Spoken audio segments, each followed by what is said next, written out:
नमस्कार विद्यार्थी मित्रांनो, ग्रो अकॅडमी या यूट्यूब चॅनलवर व आपल्या ॲपवर तुमचे मनापासून स्वागत आहे. सर्वात महत्त्वाचं म्हणजे आपण प्रिफरन्स लॉक केलेले आहेत. आता विषय उरतो मित्रांनो, विषय काय उरतो, मेरिट काय असेल. तर आपण आजच्या या व्हिडिओमध्ये मेरिटचा अंदाज घेणार आहोत. विशेष म्हणजे कोकणातील सर्वात जास्त जागा असणार मागच्या 2022 मध्ये ठिकाण म्हणजे रत्नागिरी. या रत्नागिरीमध्ये टीचर रिक्रुटमेंटच्या विदाऊट इंटरव्ह्यूच्या पोस्टनुसार मेरिट काय होतं आणि 1 ते 8चं झडपीचं मेरिट आहे मित्रांनो, लक्षात ठेवा. 1 ते 8चं झडपी या वर्गाचं मेरिट आहे आणि थोडासा अंदाज बांधा आणि निश्चिंत राहा, कारण आपण काय केलेलं आहे, सर्वात महत्वाचं म्हणजे प्रिफरन्स लॉक केलेले आहेत. आता फक्त आणि फक्त आपल्याला आशा आहे की आपला नंबर लागेल का, तर नंबर लागेल का याचा अंदाज तुम्हाला इथे बांधता येणार आहे. चला मित्रांनो, बघू आपण कोकणातलं मेरिट. हे बघा, जनरल कास्ट आहे. आता याच्यात 6वीचं 8वीचं सगळ्यांचंच आहे बरं. 8वी पर्यंत ॲव्हरेज सांगतो मी. 251 पदसंख्या होती. 241 लोक आले होते कॅन्डिडेट, नंबर ऑफ कॅन्डिडेट आले होते, म्हणजे जवळपास 10 लोक आलेच नाहीत, जनरल वाले सुद्धा. आणि मेरिट लागलेला आहे 115. त्याच पद्धतीने वुमेन असतील, 228 पैकी 228 महिला आल्या होत्या. त्याच्यामध्ये जनरल कास्ट होती आणि मेरिट फक्त 1 मार्काने कमी लागलं होतं त्या ठिकाणी. पुढे एक्स सर्व्हिसमॅन 114 होते, ते काय आले नाहीत. 76 अंशकालीन होते, ते सुद्धा अब्सेंटच होते. ठीक आहे. त्यानंतर स्पोर्टमॅन, प्रोजेक्ट अफेक्टेड, समांतर आरक्षण लक्षात घ्या. प्रोजेक्ट अफेक्टेड म्हणजे समांतर आरक्षण 38 पोस्ट होत्या. 38 पैकी 38 विद्यार्थी आले आणि 98 मेरिट लागलेला आहे. त्यानंतर अर्थक्विक 15 पोस्ट होत्या, 15 ही मुलं आली, 84 एवढं मेरिट लागलेलं आहे, म्हणजे कट ऑफ थांबलेला आहे, लक्षात घ्या. स्पोर्टमन यांचं 38 स्पोर्टमॅन होते, 3च विद्यार्थी आले, म्हणजे 35 विद्यार्थी आलेलेच नाहीत. आणि मेरिट फक्त बघायला गेलं तर विद्यार्थी मित्रांनो, स्पोर्टमनचं मेरिट फक्त 45 लागलं होतं. त्यानंतर हे लो विजन वगैरे आहे. आपण मेन मुद्द्याकडे जाऊ. SC म्हणजे शेड्यूल्ड कास्ट यांचं जर विचार केला तर बघा, मेन आहेत 37 मेन पैकी 4 मेन आलेच नाहीत, म्हणजे पुरुष आलेले नाहीत. 33 आले होते, 110 मेरिट एवढं लागलं होतं. शेड्यूल्ड कास्ट SC वुमेन यांचा जर विचार केला, 32 वुमेन आल्या होत्या, 32 पैकी 32 आल्या होत्या आणि 107 मेरिट लागलं होतं, म्हणजे पुरुषापेक्षा, जनरल पुरुषापेक्षा 3 मार्कांनी मेरिट कमी आलेलं दिसून येतं. ठीक आहे. एक्स सर्व्हिसमॅन मध्ये कोणीही आलं नाही. SC प्रोजेक्ट अफेक्टेड त्यांचं बघा मेरिट 85 एवढं लागलेलं आहे मित्रांनो. त्यानंतर SC अर्थक्विक इथे सुद्धा जर बघायला गेलं तर 65 एवढं मेरिट लागलेलं आहे, 1 जागा रिक्तच राहिली त्यावेळेस. ठीक आहे.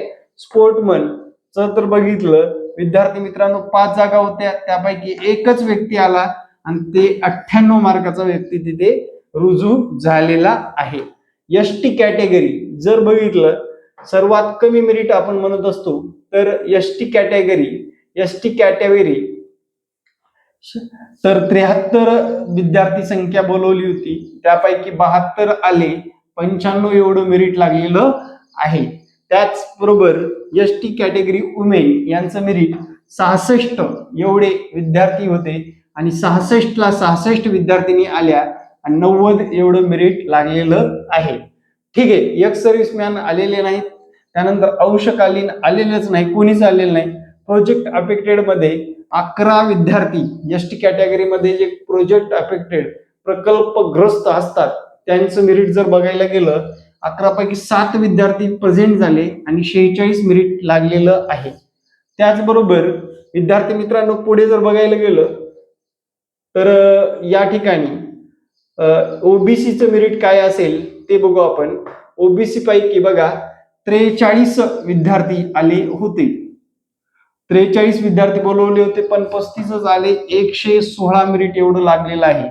सेम वुमेनसाठी 40 विद्यार्थी 40 विद्यार्थिनी आल्या आणि 114 मेरिट लागलेलं आहे.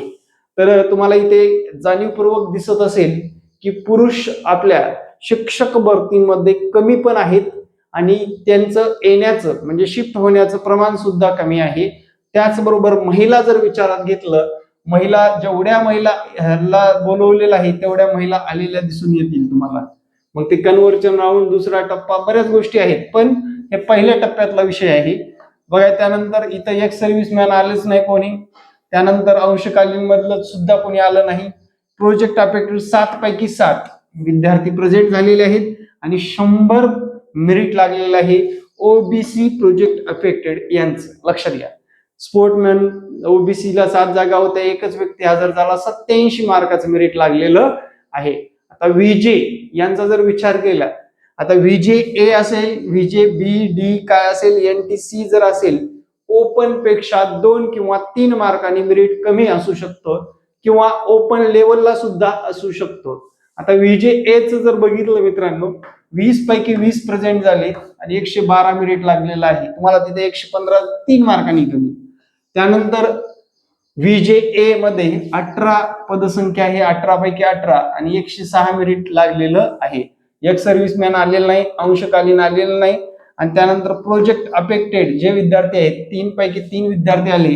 आता तुम्हाला एक लक्षात आलं असेल, ओपनच्या विद्यार्थ्यापेक्षा हे जे काही समांतर आरक्षणामध्ये असतात प्रोजेक्ट अफेक्टेड यांचं वेगळं मेरिट लागत असतं. म्हणजे विद्यार्थी मित्रांनो, कास्टचं, एखाद्या कास्टचं सुद्धा जास्तीचं मेरिट दिसून येईल तुम्हाला, इतर ओपन पेक्षा सुद्धा जास्त दिसून येईल. ठीक आहे. त्यानंतर बघा विद्यार्थी मित्रांनो, पुढे बघू आपण एसबीसी चं मेरिट बघणार आहोत. एसबीसी पुरुष गट 3 जागा होत्या, 3 पैकी 3 व्यक्ती आले आणि 119 एवढं मेरिट लागलेलं आहे. Special backward class SBC women बघितलं, 3 जागा होत्या, 3 पैकी 3 व्यक्ती आलेले आहेत, 120 मेरिट एवढं लागलेलं आहे. त्यानंतर विद्यार्थी मित्रांनो आपण जाऊ एनटीसी कडे. एनटीसी जर बघितलं, एनटीसीच्या जागाच होत्या तिथे बघा विद्यार्थी मित्रांनो 7 पैकी 5 विद्यार्थी हजर झाले आणि 128 मेरिट लागलेला आहे. जो काही 55-60 चा मुद्दा त्यावेळेस होता त्याचा अवलंब केलेला तुम्हाला या ठिकाणी दिसून येतो. म्हणजे ओपन जनरल पेक्षा सुद्धा जास्त मेरिट लागलेलं दिसून येतं. लक्षात घ्या या ठिकाणी. ठीक आहे. वुमेन एनटीसी वुमेन 6 जागा होत्या, 6 पैकी 6 व्यक्ती आले, 120 मार्क ला मेरिट लागलेलं आहे. अंशकालीन पर्यंत आलेच नाही. प्रोजेक्ट अफेक्टेड 1 जागा होती, 117 मेरिट लागलेलं आहे. स्पोर्टमन एनटीसी 1 जागा होती, 97 मेरिट लागलेलं आहे. त्यानंतर लो विजन वगैरे हे तर आपण बघतच असतो. इथे एक सर्व्हिसमॅन सुद्धा आलेले दिसत नाहीत. त्यानंतर विद्यार्थी मित्रांनो, जे की ईडब्ल्यूएस, जेव्हा एसईबीसी नव्हतं, एसईबीसी ही कास्ट नव्हती म्हणजे मराठा आरक्षण दिलेलं नव्हतं, त्यावेळेस ईडब्ल्यूएस जर मेरिट म्हटलं तर विद्यार्थी मित्रांनो 32 जागा आलेल्या होत्या ऍडव्हर्टायझिंग मध्ये, 25 विद्यार्थी हजर झाले आणि 115 एवढं मेरिट लागलेलं होतं त्यावेळेस. आता विद्यार्थी मित्रांनो, याच्यामध्ये आता खूप मोठा बदल झालेला आहे. ईडब्ल्यूएस आणि एसईबीसी यांना जागा सुद्धा चांगल्या आलेल्या आहेत आणि मेरिट यापेक्षा सुद्धा कमी येण्याची शक्यता नाकारता येणार नाही. कोकणातलं सांगतोय, वेगवेगळ्या ठिकाणी वेगवेगळे मेरिट लागेल. वुमेन आहेत विद्यार्थी मित्रांनो, वुमेनचा जर विचार केला 30 जागा होत्या, 30 पैकी 30 वुमेन हजर झाल्या आणि विद्यार्थी मित्रांनो 113 मेरिट लागलेलं आहे. एक सर्व्हिसमॅन भेटला नाही त्यांना. त्यानंतर अंशकालीन सुद्धा मिळालेलं नाही. प्रोजेक्ट अफेक्टेड ईडब्ल्यूएस 105 मेरिट लागलेलं आहे. त्यानंतर विद्यार्थी मित्रांनो आपण पुढली कास्ट बघणार आहोत. तर अशा पद्धतीने आपण सर्व कास्ट वाईज मेरिट बघितलेलं आहे. 1451 पदसंख्या होती, 1010 विद्यार्थी प्रेझेंट राहिले. म्हणजे जवळपास किती, 1451 मधून 1010 विद्यार्थी फक्त हजर झाले. 400 विद्यार्थी, जवळपास 450 विद्यार्थी या भरतीमध्ये प्रेझेंट राहिलेले नाहीत. मग याच्यातून काही डॉक्युमेंट मध्ये गळतात, काही विद्यार्थी हजर होत नाहीत. मेरिट हजर म्हणजे नियुक्ती होऊन हजर होत नाहीत. पण यावेळेस 1.1 पदसंख्या असल्यामुळे प्रत्येक विद्यार्थी हजर होण्यास कुठलीही अडचण येणार नाही. चला विद्यार्थी मित्रांनो, अशा पद्धतीने 1 ते 5 किती विद्यार्थी आले होते ते पण सांगतो मी तुम्हाला.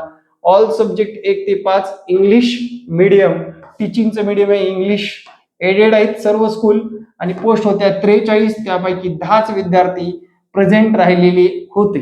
त्याचबरोबर ऑल सब्जेक्ट 1 ते 5 मराठी मधले एडेड पोस्ट होत्या 989 मधले फक्त 779 लोक प्रेझेंट राहिले होते किंवा प्रिफरन्स दिले होते, या ठिकाणी लक्षात येईल. ठीक आहे. त्यानंतर ग्रॅज्युएट टीचर इंग्लिश लँग्वेज साठी 86 जागा होत्या, 86 पैकी 86 विद्यार्थी ते प्रेझेंट राहिले होते.